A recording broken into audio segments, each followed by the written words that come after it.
And we keep talking about South Africa being the major and the main gateway into the rest of the continent. It seems that that is changing because it seems that a lot of investors flying directly to the destination of choice, including Nigeria, Ghana, the likes of Kenya, across the board in fact.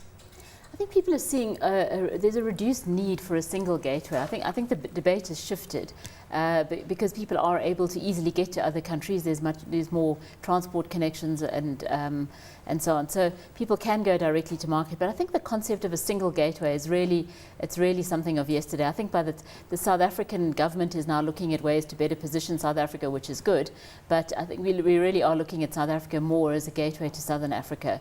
And even within Southern Africa, we are seeing Brazil and looking at Angola as their gateway into Southern Africa, and as well as the rest of Africa.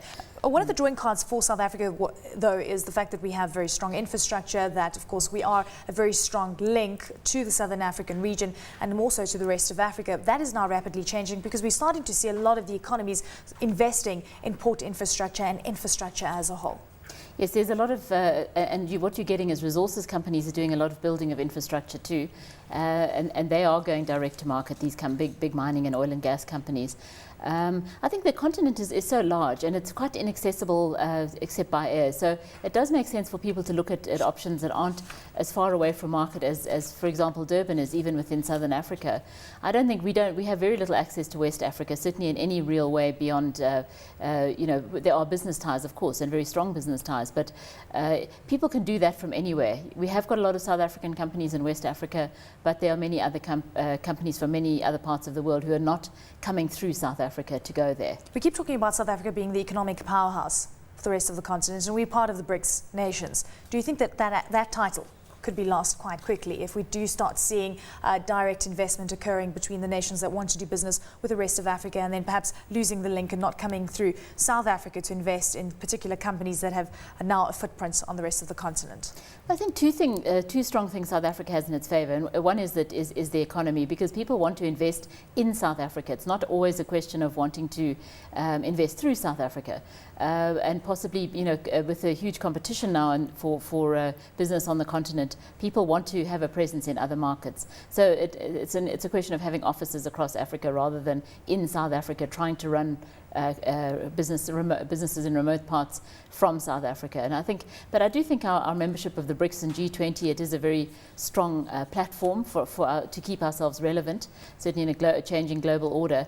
So I think that is something that will always stand us in good stead. But at some point the BRICS might fizzle out. I think at the moment it is flavour of the month. We are enjoying a lot of attention, but I don't agree that we speak for the rest of Africa. I think I think it's wrong to assume that. Do you think we could have an N or a K fitted somewhere within the BRICS? I mean, I'm talking about Nigeria, Kenya, but even Ghana as an example, starting to be viewed as part of the overall strong emerging market space. Yeah, I think there's a great need for an emerging market giants to be collected in an acronym, if you like, or in an organisation.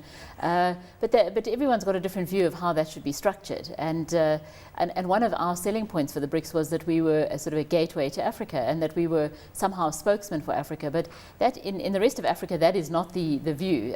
People don't believe that that's the case. So we almost went in on a sort of false premise on some level, I believe. Let's also just touch on the BRICS involvement, or the BRIC involvement within the African region. And it seems emerging markets are starting to do business a lot more amongst themselves as opposed to focusing predominantly on the developed world. And this is also starting to gain traction and spur economic growth, spur trade agreements as well.